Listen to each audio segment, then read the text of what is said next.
Bom, vamos lá. Dia 23 de março de 2020, né? Estamos fazendo um trabalho EAD e vamos dar continuidade à aula de CSS. Nós paramos na propriedade LetterSpace, falamos dessa, então vamos dar continuidade aqui. A propriedade a seguir é a list_style_type, né? Essa define a aparência do marcador de uma lista. Os marcadores de lista, quanto à aparência, podem ser de três tipos: glifo, numérico e alfabético. Existem esses marcadores, mas na hora que a gente programa com fins comerciais, a gente quase nunca usa esses marcadores, tá? Na verdade, a gente remove o marcador da lista, porque quando a gente usa uma lista, a gente praticamente vai fazer um menu com ela. Então, a gente vai mostrar esses marcadores, mas na prática mesmo, a gente não vai usar. Então, está aqui, né? O tipo numérico, ele pode ser decimal, romano minúsculo, romano maiúsculo, armênio. Então, assim, tem vários tipos de marcador que você pode experimentar aí. O alfabético, né? De A a Z, também você pode testar vários modelos aí. A gente pode retirar os marcadores, que é o que eu falei que a gente vai acabar fazendo, tá? Então, vamos ver aqui na prática como é que fica isso. Eu tenho aqui, vou usar o Sublime, vocês têm o NetBeans aí, como a gente já faz em sala, pode usar qualquer editor que quiser, beleza? Então, vamos ver aqui, eu criei um documento básico aqui, não tem nada, eu vou ter que fazer o CSS, né? Então, abro a tag Style, então o CSS eu tenho que escrever aqui dentro, quando eu for fazer o CSS, tá? Então, vamos criar uma lista desordenada, tá? E vamos criar os itens da lista. Item 1, vou copiar, vou colar.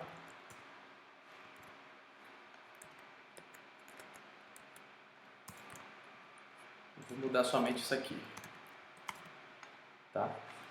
Se eu testar, onde foi que eu salvei esse arquivo? Vamos ver aqui. Se eu testar aqui,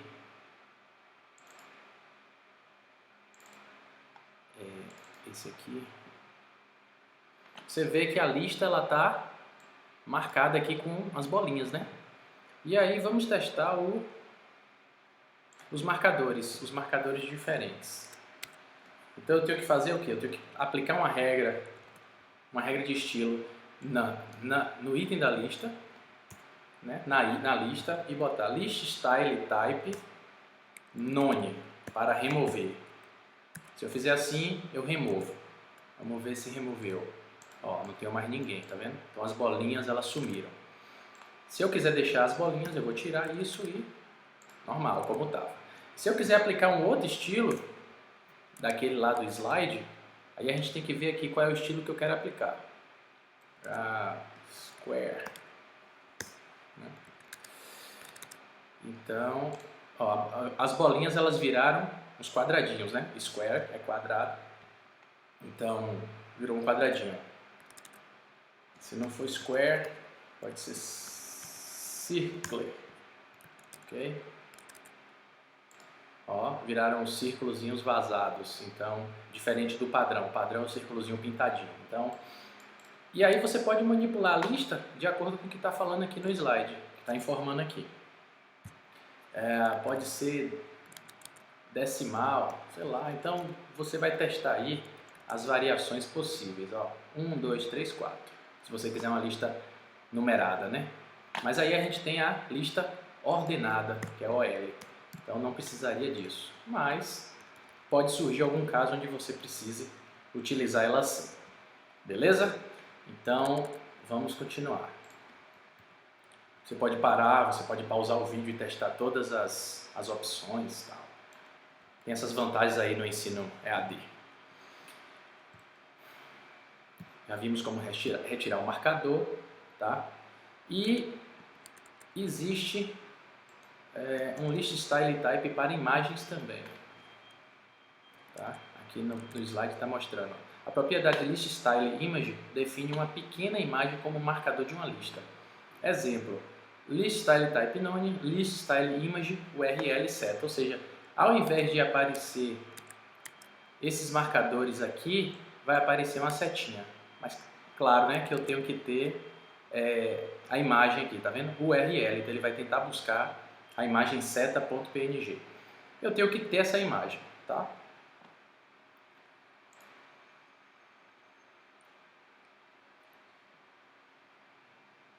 E aí a gente pode abreviar também, né? Claro, isso aqui a gente nunca usa. O que a gente usa na prática é sempre assim. A gente faz a lista, né? Aqui pode ser um menu, por exemplo. Home, produtos, contato, sobre. Isso pode ser um menu. E aí o que a gente faz é list, style, type, nome. A gente geralmente remove os marcadores porque a gente vai depois aplicar um CSS aqui para que ele se transforme no menu. Deixa eu ver se eu tenho algum exemplo aqui, porque geralmente eu tenho algum exemplo. Esse computador eu não tenho mais, vamos ver aqui. Deixa eu ver se tem algum exemplo de menu aqui. Aqui, não. Aqui, menu, ó. Sobre, produto, portfólio, contato. E aí tem uma regra aqui de CSS. Header top. Cadê menu? Aqui, menu. Deixa eu achar o list style type, onde a gente tira.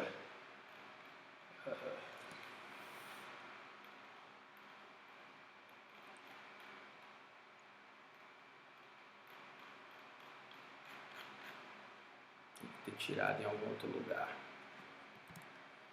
List style.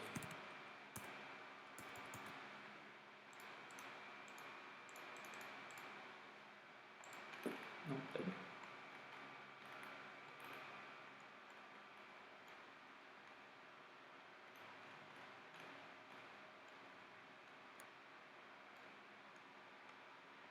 Ah tá, eu não tirei porque eu fiz outra coisa.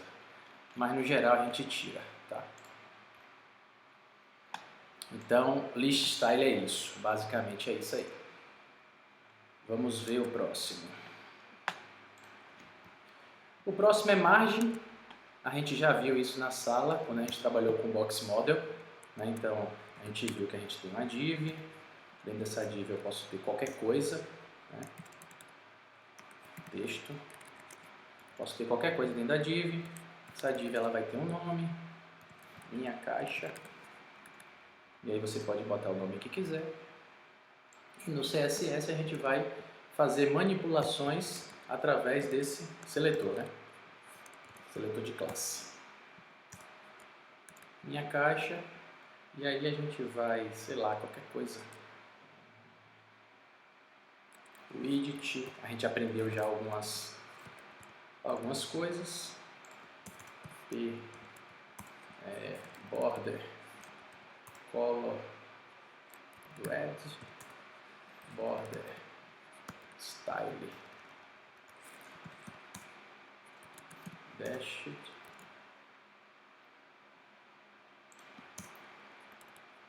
vamos ver, né? Já tenho aqui a borda toda feita, a div de 400, se eu aumentar, ó, tá vendo? Ela ganhou mais um pouquinho, então tá tudo funcionando. Background a gente aprendeu também, background color.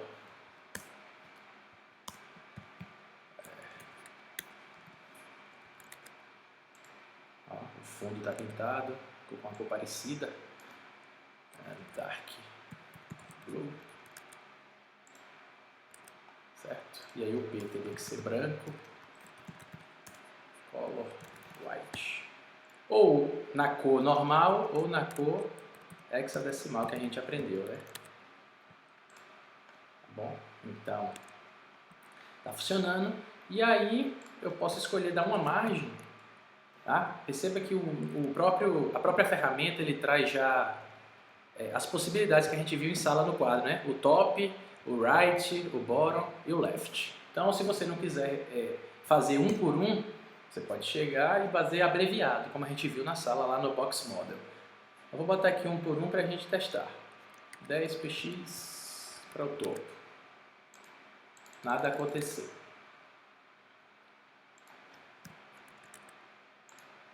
subiu mais um pouquinho. Então, um valor maior, tá? Então, daqui até aqui tem 100 pixels. Foi o que foi determinado aqui, ó. É muito? Bota 30. Tá? Então, você posiciona ele onde quer. Lembra que você deu uma margem que essa área aqui ela está praticamente perdida. Beleza? Então, não quero usar top, left, é muito trabalhoso. Então, margem, e aí você vai especificar quanto você quer para todas as direções. 10, 10, 10 e 10. Certo? Então, aí aplicou 10, 10, 10, 10.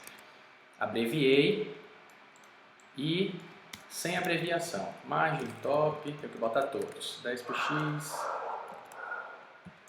Margem, seguir na ordem, né? Right, 10px. Margem, bottom, 10px. Margem left, 10px. Tá? Então, ó, todo mundo no mesmo cantinho aí, bonitinho. Ok? Então, o margem é isso aí. Beleza. Agora vamos ver o próximo. O próximo é o pad. O pad ele é o enchimento interno, né? Ele define o espaçamento interno do conteúdo e da caixa, entre o conteúdo e a caixa. Então eu posso aplicar um padding aqui no parágrafo, já que ele define o conteúdo entre a caixa a caixa e o conteúdo. Eu posso aplicar um padding aqui de um padding left de 20px para a gente ver o que acontece. Ó, o texto ele correu para cá, parecido com o efeito que acontece quando a gente dá uma margem, mas na verdade não foi uma margem, foi um pad. Tá vendo? Então ele encheu essa área aqui.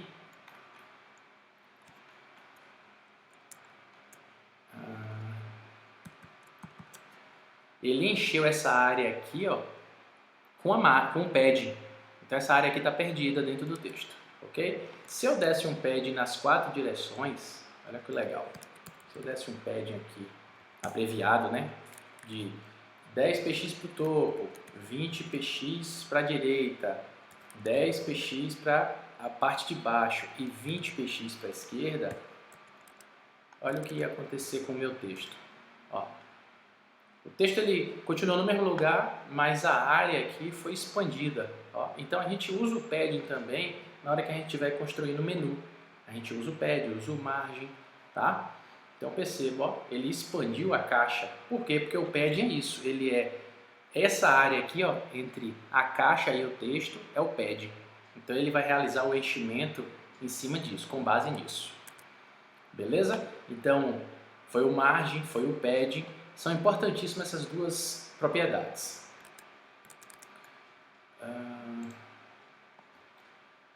O alinhamento de texto, deixa eu pegar um texto aqui.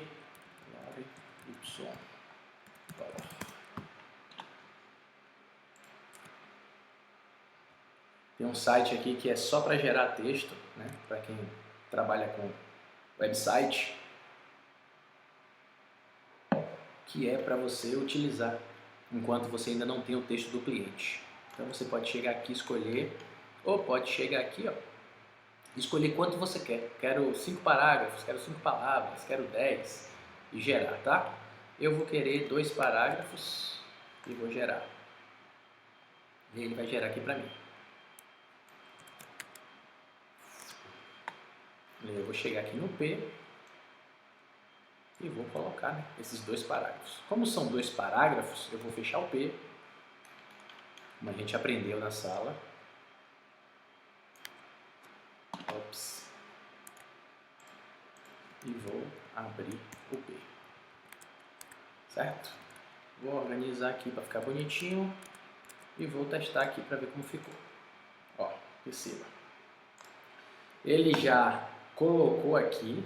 Como eu botei uma regra lá no CSS de parágrafo que tem que ter uma borda, ele já criou aqui para esse P também, né? Porque eu não diferenciei, eu não disse que vai ser só em um P, eu disse que vai ser em todo o parágrafo que existir na minha página. Então ele já criou aí, eu vou deixar. Vou mudar só essa cor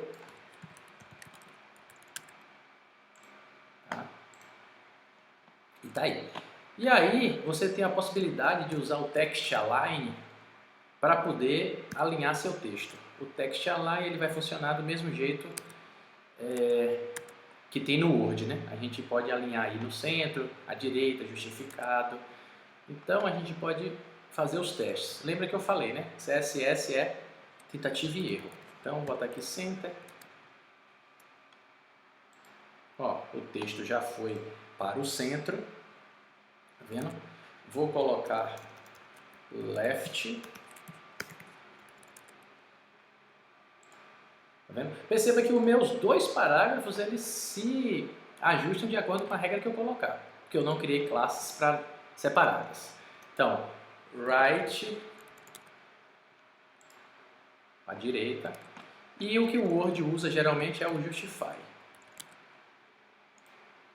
Beleza?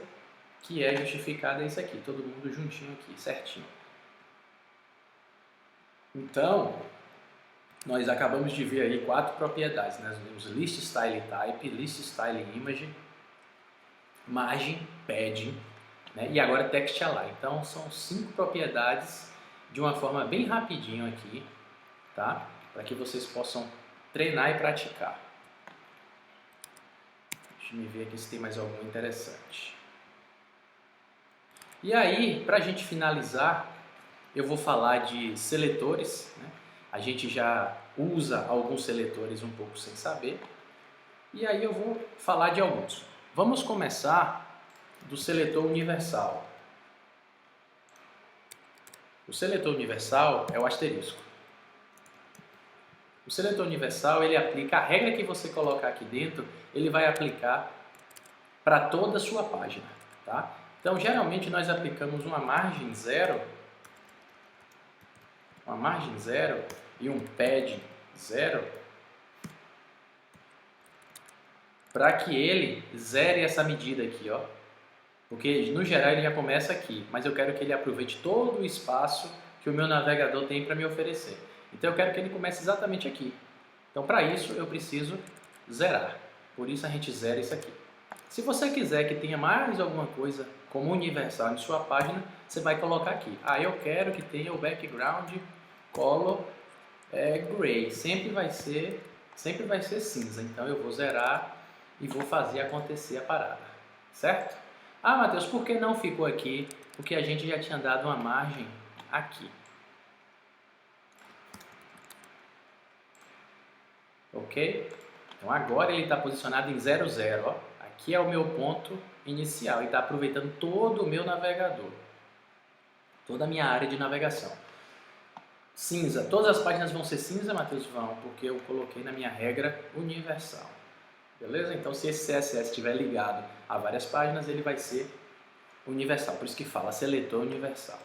Então vou tirar, vou deixar só isso, porque isso eu realmente quero. Deixar a margem, vou tirar isso aqui. E salvar. Tá. Então esse é o seletor universal. Já foi. Tá? Vou botar aqui um comentário. Opa. Seletor universal.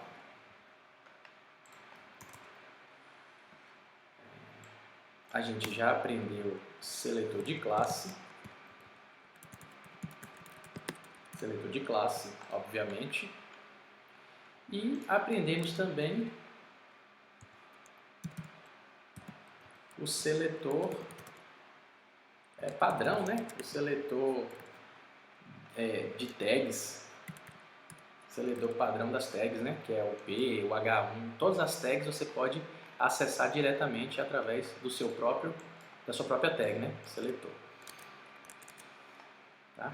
Então, seletor CSS, seletor universal, seletor de tipo, é o que a gente viu agora, que é esse aqui.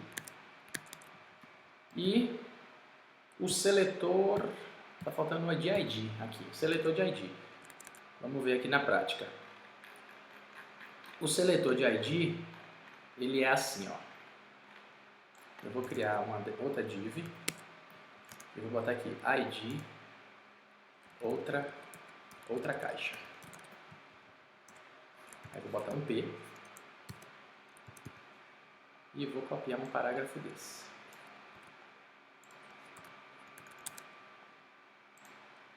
Opa! Certo? Tá aqui embaixo, só que tá branco, porque a gente mexeu lá no P e disse que ele era branco.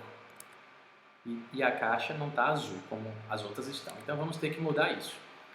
Então ela se chama outra caixa. Para a gente trabalhar com seletor ID, seletor de ID, a gente vai fazer isso. Seletor ID. A gente vai fazer isso. Você vai usar hashtag e botar o nome que eu escolhi lá. Outra caixa. Ok? E aí eu vou começar mudando a cor do fundo. Background color, e vou colocar uma cor assim. Certo? Então, ó, o que é que dá para perceber aqui com isso? Dá para perceber que existem duas formas de eu acessar os elementos, seja duas ou mais, né? Eu posso acessar através do seletor ID, do seletor de tipo, que é o das tags, e do seletor de classes. Então, isso dá para perceber com esse experimento aqui que a gente fez.